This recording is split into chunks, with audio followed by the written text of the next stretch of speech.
मेरे channel astro Riya Sharma को subscribe करें, बेल आइकन को टैप करें ताकि मेरी हर वीडियो की नोटिफिकेशन आप तक जल्द से जल्द। नमस्कार दोस्तों, मैं रिया शर्मा आपका अपने इस यूट्यूब चैनल में बहुत बहुत स्वागत करती हूँ। और जैसा कि हम सब जानते हैं कि शरद पूर्णिमा जो है वो आने वाली है। मैं आपको आगे बताऊंगी कि शरद पूर्णिमा कब मनानी चाहिए, कौन सी जो तिथि रहेगी, 30 को या 31 को मनाई जाएगी, वो मैं आपको आगे वीडियो में बताऊंगी। लेकिन उससे पहले मैं आपको एक बात बता दूं, अगर आप मुझसे कुछ भी पूछना चाहते हैं, जानना चाहते हैं, तो मेरे नंबर 8920341551 पर कांटेक्ट कर सकते हैं। कुछ भी आप जानना चाहते हैं, बाल गोपाल से रिलेटेड कोई भी वीडियो चाहते हैं, कुछ पूछना चाहते हैं, ऐसे मुझे बाल गोपाल से रिलेटेड वीडियोस बनानी है कि मेरे पास क्या क्या एक्सेसरीज़ हैं, कौन से पगड़ी है, मुकुट है, माला है, क्या क्या मेरे पास है, उन सब की वीडियो मैं आपके साथ ज़रूर शेयर करूंगी और कोशिश करूंगी कि शरद पूर्णिमा से पहले ही शेयर करूं। अगर आप चाहते हैं कि मैं ऐसी कोई वीडियोस बाल गोपाल से रिलेटेड जल्द से जल्द लेकर आऊँ तो प्लीज़ कमेंट सेक्शन में मुझे बताइए, तो मैं आपके लिए वीडियोस लेकर आऊँगी। अब आती है बात शरद पूर्णिमा पर कि शरद पूर्णिमा क्यों मनाई जाती है, क्या महत्व होता है और कब मनाई जाएगी इस साल। तो जो हिंदू महीनों के अनुसार अश्विन मास की शुक्ल पक्ष की पूर्णिमा तिथि पर शरद पूर्णिमा जो है आती है। हिंदू धर्म में हर महीने की अमावस्या और पूर्णिमा का विशेष महत्व होता है, लेकिन शरद पूर्णिमा जो है वो बहुत ही खास मानी जाती है। बहुत सारे जो ट्रेडिशन है वो फॉलो किए जाते हैं। उस दिन जो शरद पूर्णिमा की रात होती है, अगर आपने कभी ऐसा ना फील किया हो, ना ऐसा देखा हो, तो प्लीज़ एक बार अपने घर की छत पर जाना, या फिर अगर छत नहीं बालकनी है या कोई ऐसी खुली जगह है वहाँ पर जाना। आपको मैं जो बता रही हूँ उससे ज़्यादा खुद अंदर से आपको अनुभूति होगी कि वो रात जो होती है वो पूर्णिमा की, शरद पूर्णिमा की रात वाकई बड़ी खास और बहुत चमत्कारी उपायों से, बहुत चमत्कारी कलाओं से परिपूर्ण होती है। उस दिन जो चांद होता है वो अपनी 16 कलाओं से परिपूर्ण होता है, और उस दिन जो रोशनी होती है वो अलग ही लेवल की होती है। पूर्णिमा हर महीने आती है, ऐसा नहीं है कि हर महीने पूर्णिमा नहीं आती है, हर महीने पूर्णिमा आती है, लेकिन शरद पूर्णिमा की जो बात है वो कुछ अलग ही होती है। कुछ चमत्कारी रहस्य भी छुपे हुए हैं, जैसे उस दिन, उस रात जो है शरद पूर्णिमा की रात से शाम को खीर बनाई जाती है। उस खीर को चंद्रमा की रोशनी में रखा जाता है और बाद में भगवान जी को, बाल गोपाल को, विष्णु जी को भोग लगाकर उसे ग्रहण किया जाता है। घर के सभी सदस्य, आस पड़ोस में, मंदिरों में भी खीर जो है वो बांटी जाती है। तो उस खीर को चांद की रोशनी में रखने का क्या रीज़न होता है, ऐसा साइंटिस्ट भी मानते हैं और ऐसा हमारे जो शास्त्र हैं, हमारा जो सनातन धर्म है, हम जो हिंदू हैं, हमारे हर वेद पुराण शास्त्रों में ये सब चीज़ें जो हैं लिखी गई हैं कि जब शरद पूर्णिमा की जो चांद की रोशनी होती है वो जब खीर में जाती है तो वो चमत्कारी जो बीमारियां हैं, जो भी कोई भी आपके जीवन में बीमारी है, उस चमत्कारी रोशनी से दूर हो जाती है। आपका जो शरीर है वो रोग मुक्त हो जाता है। इसलिए वो जो खीर है वो चांद की रोशनी में रखी जाती है। अगर आईसाइट वीक है और आपकी कोई आइज़ में प्रॉब्लम है तो कहा जाता है कि शरद पूर्णिमा की रात को अगर अपनी आँखों से चांद को अगर आप देखो तो जो चांद की रोशनी आपकी आइज़ में पड़ती है तो वो आपकी आइज़ को एक बहुत ज़्यादा पॉजिटिव एनर्जी देती है और एक अलग ही चमत्कार सा आपकी आंखों में होता है, जिससे आपकी आंखों की जो रोशनी है, ऐसा कहा जाता है कि वो बढ़ जाती है। और ऐसा मुझे भी लगता है कि उस दिन कुछ ना कुछ ऐसा ज़रूर होता है, ऐसा एक अलग ही पॉजिटिविटी ज़रूर उस रोशनी में होती है। तो अगर अभी तक आपने उस चीज़ को फील नहीं किया है तो इस बार प्लीज़ ज़रूर से फील कीजिएगा। पूरी जो आपको जब चाँद जो है वो पूरा आता है तो उस टाइम आप महसूस करेंगे कि जो आपकी ये जो आर्टिफिशियल लाइट्स हैं उस रोशनी के आगे कुछ भी नहीं है। इतनी ज़्यादा रोशनी उस दिन होती है। वैसे हर पूर्णिमा पर ये चीज़ हम फील करते हैं, देखते हैं, पर लेकिन कुछ ना कुछ बात इस शरद पूर्णिमा में ज़रूर होती है। शरद ऋतु का जो आगमन है वो शरद पूर्णिमा से शुरू हो जाता है और सभी पूर्णिमा में शरद पूर्णिमा का विशेष महत्व भी होता है। और क्या होता है कि अगर आप उस दिन कोई भी उपाय करते हैं तो वो उपाय आपका सफल होता है। और कोई भी चीज़ से रिलेटेड अगर आप वो उस दिन उपाय करते हैं तो आपको कोई भी परेशानी नहीं होती। पूरी धरती पर अमृत बरसता है और उस दिन कोई भी अगर आपको बीमारी है, कोई रोग है, अगर आप उससे परेशान हैं तो उस दिन अगर आप नहीं खीर बनाते हैं घर में तो इस बार ट्राई कीजिएगा, घर में खीर बनाइए। और जिस दिन शरद पूर्णिमा की रात है उसे घर की छत पर जहाँ चाँद की रोशनी आती हो, कोई जानवर वगैरह ना हो, इस चीज़ का भी ध्यान रखिएगा, तो वहाँ पर आपको वो रखनी है जहाँ पर चाँद की पूरी रोशनी जो है वो उस खीर पे आपके पड़े, ताकि आपके जो रोग हैं, वो बीमारियाँ हैं, वो दूर हो जाएं। खीर के प्रसाद का बहुत ज़्यादा महत्व है। कुंडली में जो चंद्रमा है वो वैसे भी बहुत ज़्यादा शुभ फल जो है वो प्रदान करते हैं। तो जिन जातकों की कुंडली में चंद्रमा शुभ फल नहीं देते हैं तो उनको क्या करना चाहिए, उन्हें खीर का सेवन ज़रूर करना चाहिए।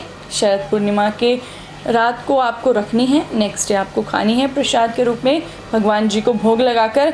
और शरद पूर्णिमा की रात को देवी का, माँ लक्ष्मी का आगमन होता है और माँ लक्ष्मी के लिए इतनी रोशनी जो है वो चाँद भी कर देता है। इस कारण उस दिन देवी लक्ष्मी को प्रसन्न करने के लिए विशेष पूजा पाठ, बहुत बड़ी बड़ी पूजा पाठ जो है वो बड़ी बड़ी पूजा पाठ जो है वो बहुत ज़्यादा की जाती है शरद पूर्णिमा की रात को। एक वैज्ञानिक तथ्य भी मैं आपको बताती हूँ कि खीर बनाने के पीछे क्या वैज्ञानिक तथ्य होता है कि शरद पूर्णिमा की रात को छत पर खीर जो रखी जाती है उसके हमारे जो धर्म है, हिंदू धर्म है, सनातन धर्म है, हमारी जो ये बात है ये बहुत सालों पहले जो है वो वेदों में, शास्त्रों में लिखी जा चुकी है, वेद पुराण में। लेकिन अब क्या है, वैज्ञानिक आते हैं, अपनी नई नई खोज करते हैं और उन्हें नोबेल पुरस्कार मिल जाता है। लेकिन जो अभी मैं आपको एक बात बताती हूँ कि कोई साइंटिस्ट है, उन्होंने ये बात कबूल की है, उन्होंने ये बात बोली है, उनकी रिसर्च के अकॉर्डिंग ये बात सामने आई है। ये बात मेरा मन था कि मैं आपसे शेयर करूं कि उन्होंने कैंसर को लेकर एक खोज की है जिसमें उन्होंने कहा है कि अगर हम भूखे रहते हैं, जिसे हम अपनी लैंग्वेज में फास्ट बोलते हैं, व्रत बोलते हैं, जो हम हिंदू लोग रखते हैं, कभी किसी चीज़ का व्रत आता है, कभी कुछ, तो उनके अकॉर्डिंग मैं नाम तो नहीं, मुझे याद भी नहीं है वैसे तो, पर लेकिन मैंने ये पढ़ा था कि उन्होंने ये रिसर्च किया है, जो कैंसर के जो जीवाणु होते हैं, जो कैंसर के जर्म्स होते हैं, वो अगर व्यक्ति भूखा रहता है, अगर मान लो कि उनके हिसाब से अगर व्यक्ति फास्टिंग करता है तो वो कीटाणु जो हैं वो नष्ट हो जाते हैं। और हमारे हिंदू कैंसर के कीटाणु जो हैं वो नष्ट होने लगते हैं, क्योंकि हम अगर डेली लगातार खाते रहते हैं तो वो जो कैंसर के जो जीवाणु है वो हमारे शरीर में ही पैदा होते हैं, उन्हीं से ही हमें बीमारियां लगती हैं। बाहर से कोई भी बीमारी नहीं आती। हमारा शरीर ही है जो साफ़ सुथरा है और गंदगी से भरपूर भी है। तो हमारे शरीर में ही वो जीवाणु जो है, वो जर्म्स जो है वो पैदा होते हैं।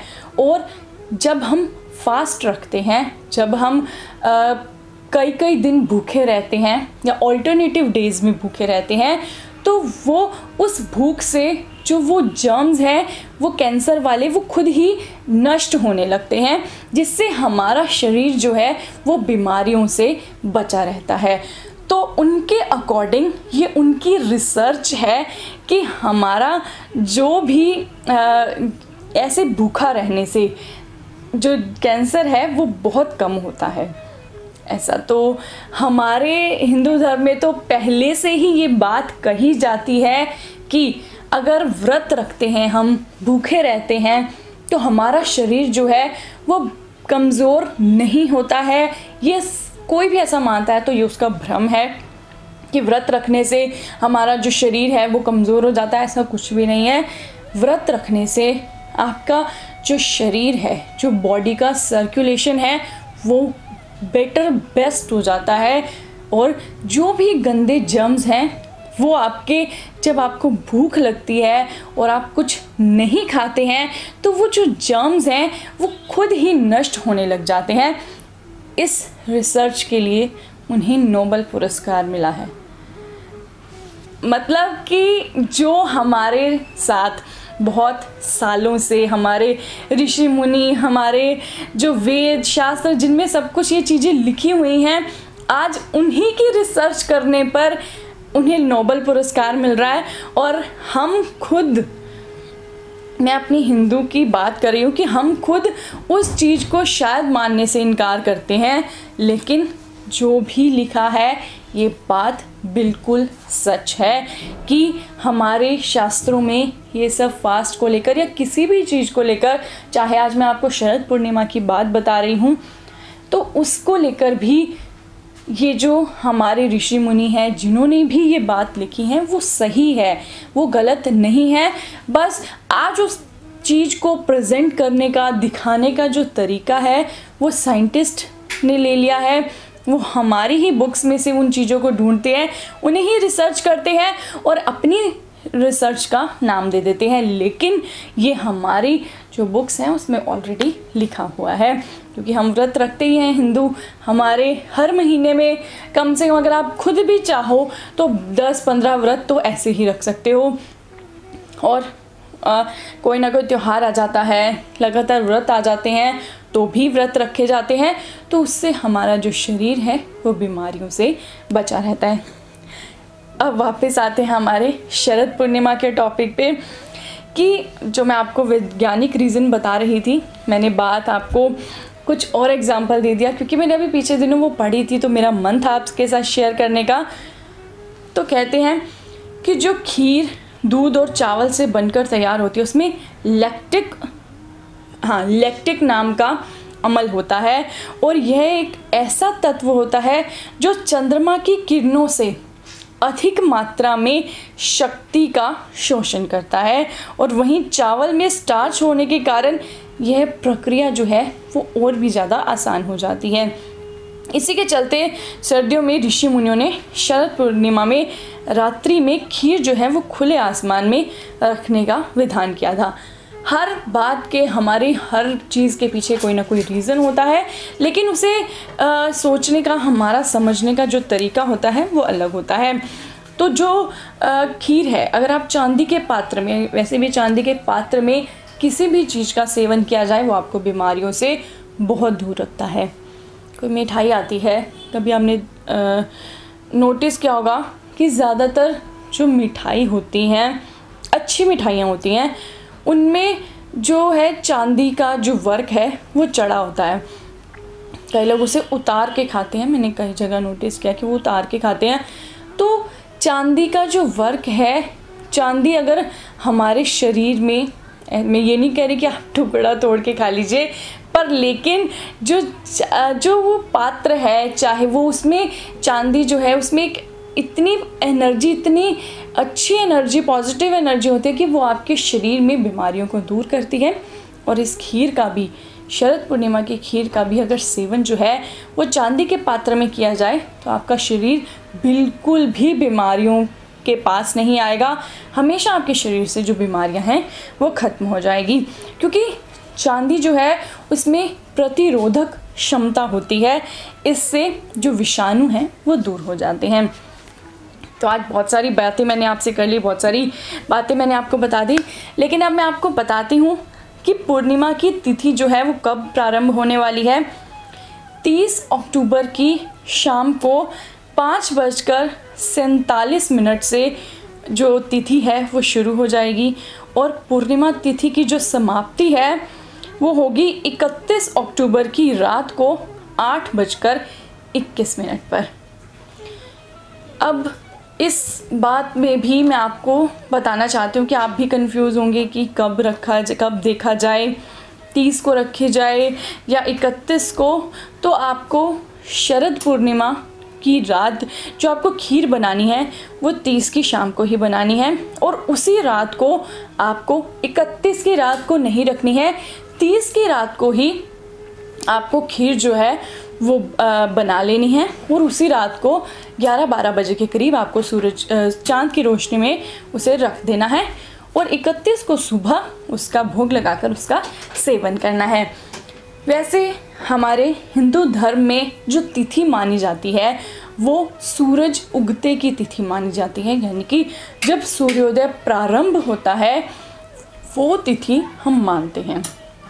लेकिन जो शरद पूर्णिमा है वो 30 की शाम को ही आ जाएगी और 31 की रात तक रहेगी, लेकिन 31 की रात को नहीं होगी जब बिल्कुल रात हो जाती है। तो इसलिए 30 की रात को ही मनाई जाएगी।